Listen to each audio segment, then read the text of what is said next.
सभी भैयाओं का ऑनलाइन कक्षा में बहुत बहुत स्वागत है। हम कोशिका की संरचना के विषय में पढ़ रहे थे। हमने देखा था कि कोशिका में 3 प्रमुख भाग होते हैं। एक कोशिका कला होती है, सबसे बाहर की जो परत होती है कोशिका कला होती है। फिर उसके चारों ओर कोशिका द्रव यानी उसके अंदर जो है कोशिका द्रव भरा होता है और अंदर एक केंद्रक होता है।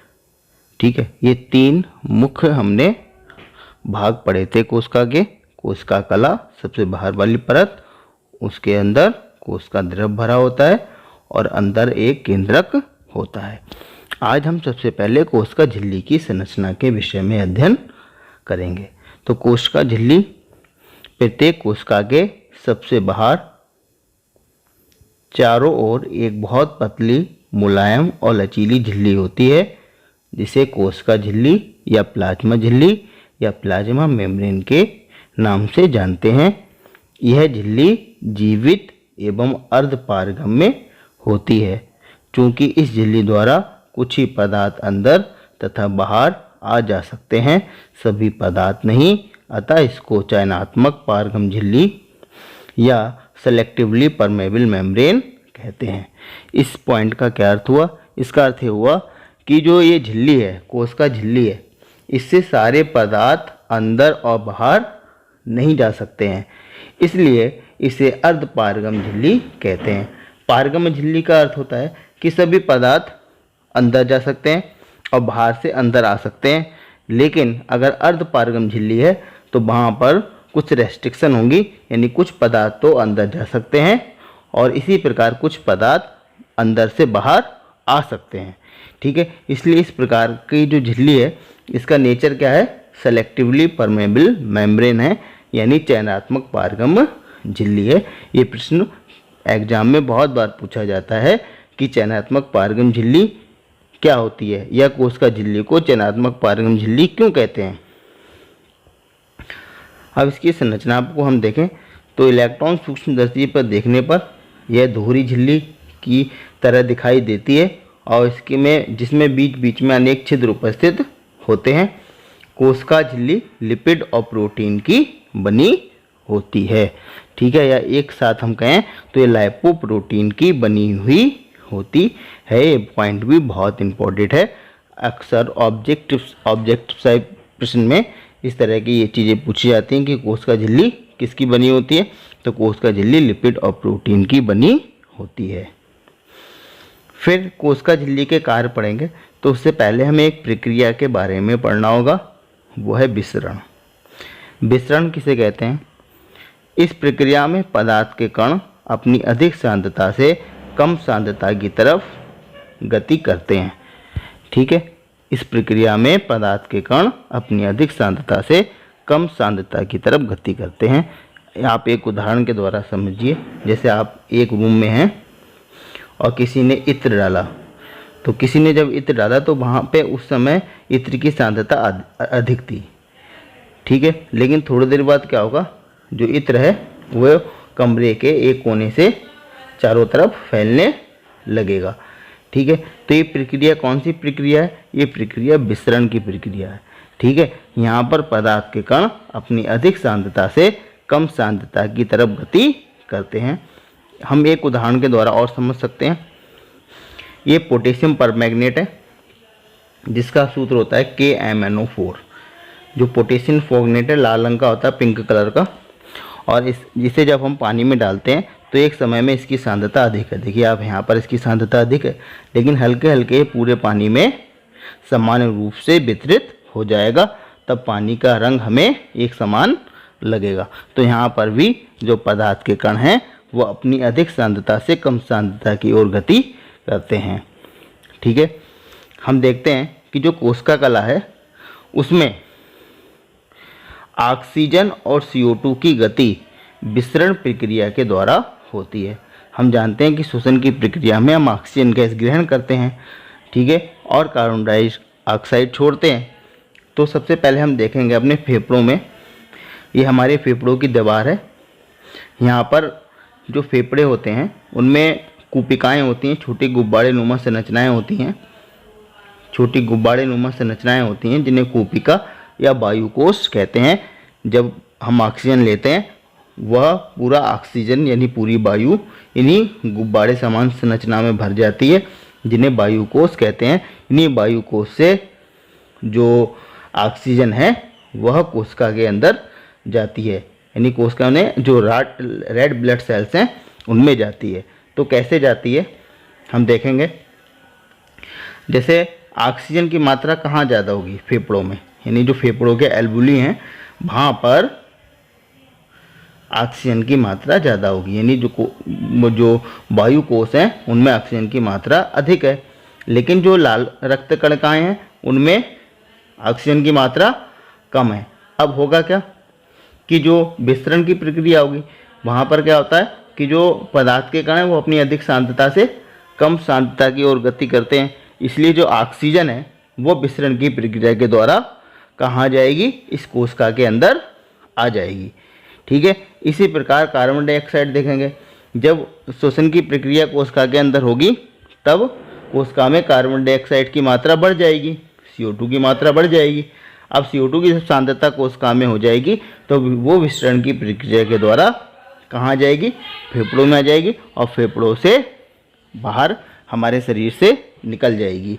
तो हमने देखा कि किस प्रकार ऑक्सीजन और कार्बन डाइऑक्साइड का जो है गति कोशिका में किस प्रक्रिया के दौरान होती है, विस्तरण प्रक्रिया के दौरान होती है।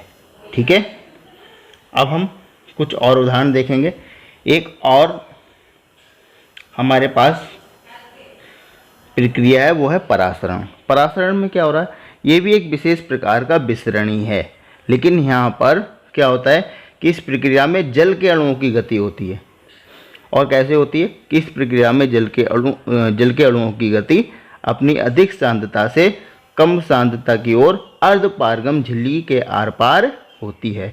अर्धपारगम झिल्ली, जैसे हम कोशिका झिल्ली अर्धपारगम झिल्ली है, ऐसी कई जो फल हैं उनकी सबसे बाहरी सतह अर्धपारगम झिल्ली की तरह कार्य करती है। ठीक है। और किशमिश है, अंगूर हैं, इनके ऊपर की परत जो है वो अर्धपारगम झिल्ली की तरह कार्य करती है। जैसे अंडा है, अंडे की सबसे जो बाहरी परत है वो अर्धपारगम झिल्ली की तरह कार्य करती है। तो हम इसी से संबंधित कुछ उदाहरण देखेंगे। लेकिन परासरण क्या है इसे हम जान लेते हैं सही से, तभी हमें आगे समझ में आएगा। तो परासरण क्या है कि इस प्रक्रिया में जल के अणुओं की गति हमें ध्यान रखना है। जल के अणुओं की गति अधिक सांद्रता से कम सांद्रता की ओर अर्धपारगम झिल्ली के आर पार होती है। इसे उदाहरण के द्वारा समझते हैं। आपने किशमिश देखी होगी। किशमिश को आप पानी में डाल दीजिए तब क्या होता है, किशमिश फूल जाती है।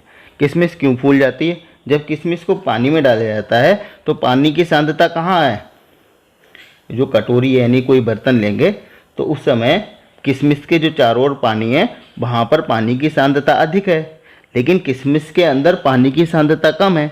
इसलिए जल अपनी अधिक सांद्रता से कम सांद्रता की तरफ जाएगा और कहाँ चला जाएगा, वो किशमिश के अंदर प्रवेश कर जाएगा और किशमिश फूल जाएगी। ठीक है। तो किशमिश की जो सबसे भारी वाली लेयर है वो किसकी तरह काम कर रही है, अर्धपारगम झिल्ली की तरह कार्य कर रही है। इसी प्रकार से हम अंगूर का उदाहरण देखें तो अंगूर में क्या होता है कि अंगूर को हम अगर साल्ट सोल्यूशन डालें, यानी जो नमक का विलयन है, खूब गाढ़ा नमक का विलयन बनाएं या चीनी का विलयन बनाएं और उसे अंगूर डाल दें तो क्या होगा कि अंगूर जो है सिकुड़ जाते हैं। क्यों? क्योंकि बाहर जो विलयन है उसमें जल की सांद्रता कम है, लेकिन जो अंगूर है उसमें जल की सांद्रता अधिक है। ठीक है। इसलिए जो जल है वो अंगूर से बाहर आ जाएगा और अंगूर जो है पिचक जाएंगे। ठीक है। इसी तरह से जल का मूवमेंट कोशिका कला के आर पार होता है। और उदाहरण द्वारा हम कोशिका कला के व्यवहार को समझते हैं। हम एक अंडा लेते हैं। हम जानते हैं अंडे का कवच कैल्शियम कार्बोनेट का बना होता है। इस अंडे को हम हाइड्रोक्लोरिक अम्ल यानी तेजाब में 5 मिनट तक डुबोकर रखते हैं, तब इसका कवच हट जाता है और अंडा कवच रहित हो जाता है। अब इस अंडे से हम अपने प्रयोग करेंगे। हमने इस अंडे को, जो कवच रहित अंडा है, इसे शुद्ध जल में 5 मिनट तक डुबोकर रखा। तो हमने क्या देखा? हमने देखा कि अंडा फूल गया, यानी जल जो है वो इस अंडे के अंदर चला गया। क्यों चला गया? क्योंकि हमने देखा कि जो विलयन था वो हाइपोटोनिक था। विलयन कैसा था? हाइपोटोनिक था, यानी विलयन में पानी की सांद्रता अधिक थी और अंडे में पानी की सांद्रता कम है। और परासरण की प्रक्रिया में हमने क्या पढ़ा था कि जो जल है वह अपनी अधिक सांद्रता से कम सांद्रता की तरफ जाता है और वो भी अर्धपारगम झिल्ली के आर पार जाता है। ठीक है, तो अंडे की जो सबसे बाहर वाली परत है वो तो अर्धपारगम झिल्ली की तरह कार्य कर रही है, इसलिए जो जल है वह बीकर से इस अंडे के अंदर चला जाता है और अंडा फूल जाता है। अब दूसरा उदाहरण हम समझे इसी में, तो हम देखेंगे कि एक बीकर हम लेंगे और अब इस जल में हम नमक की मात्रा मिला देंगे, यानी साल्ट जो है वो मिला देंगे खूब सा। तब क्या होगा कि विलयन कैसा बन जाएगा? हाइपरटोनिक बन जाएगा, यानी विलयन अब ज़्यादा गाढ़ा है। यहाँ पर जल की सांद्रता कम है, लेकिन जो अंडा है, जो अंडा हम लेंगे वह बिल्कुल दूसरा अंडा लेंगे, कवच रहित होगा वो भी।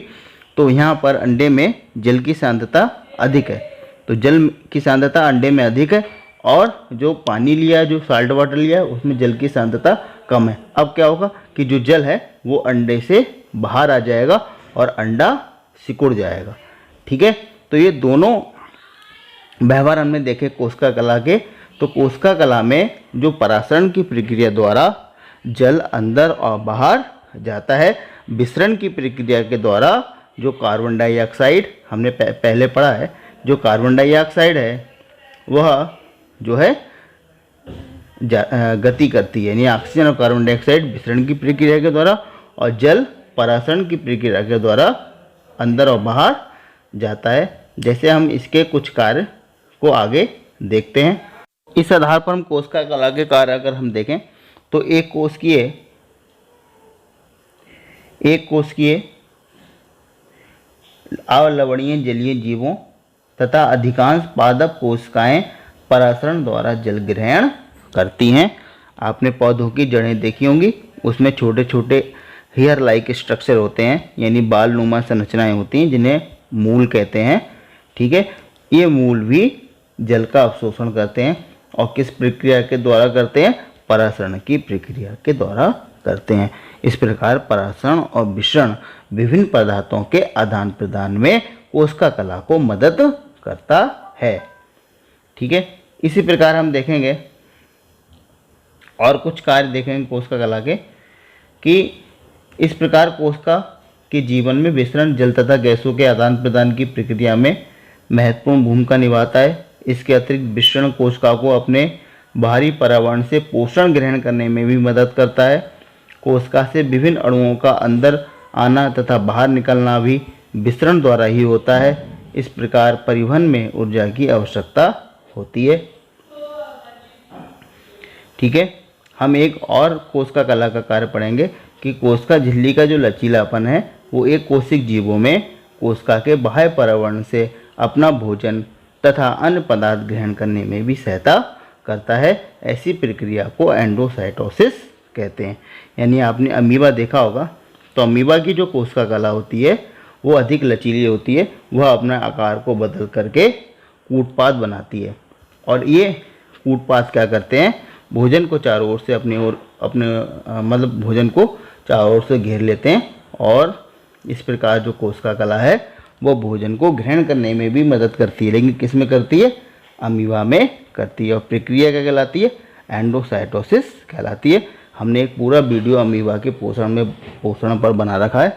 यदि आप देखना चाहते हैं तो आप यूट्यूब चैनल पर जा कर के अमीबा में पोषण की पूरी प्रक्रिया को पढ़ सकते हैं। इसके अलावा भी कोशिका कला के कार्य हैं कि कोशिका का एक निश्चित आकार बनाए रखने में मदद करती है।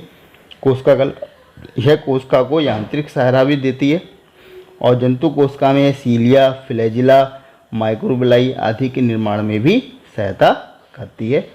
अब आपका गृह कार्य, कोशिका कला की खोज किस वैज्ञानिक ने की? पहला प्रश्न आपको अपने आप करना है। कोशिका कला को वर्णनात्मक पारगम्य झिल्ली क्यों कहते हैं? कोशिका कला किन पदार्थों की बनी होती है? इन 3 प्रश्नों का उत्तर आप लिखेंगे। पहले वाला प्रश्न का उत्तर आप यूट्यूब पर कमेंट्स बॉक्स में देंगे। ठीक है, तब तक के लिए धन्यवाद।